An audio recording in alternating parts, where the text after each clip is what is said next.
ada berita gede ini menjelang akhir tahun ini. Bangsa Indonesia dan khususnya keluarga besar Joko Widodo itu mendapat kado akhir tahun yang sangat-sangat buruk ini ya.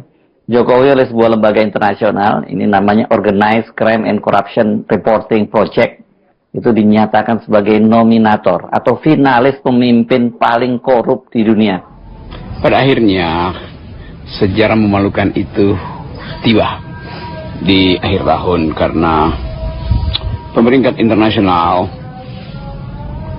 mendaftarkan Presiden Jokowi, mantan Presiden Jokowi sebagai pemimpin otoriter dan korup di dunia bersama-sama dengan Presiden Bashar al-Assad yang kemarin ditumbangkan di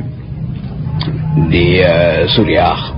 Jadi kita sekarang ada di dalam paket yang menunjukkan bahwa seluruh akibat dari perjalanan politik Presiden Jokowi berakhir dalam catatan buruk dunia.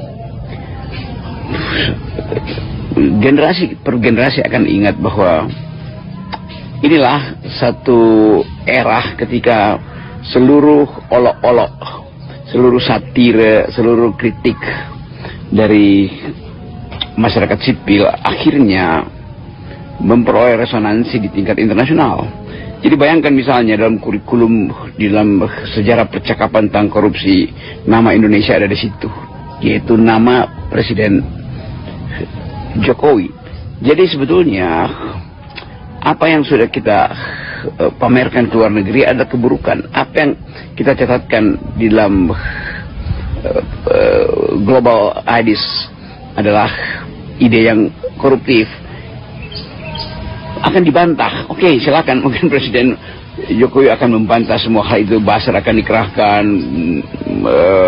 headline akan dibuat bahwa itu hanya upaya luar negeri untuk mengacak-ngacak Indonesia.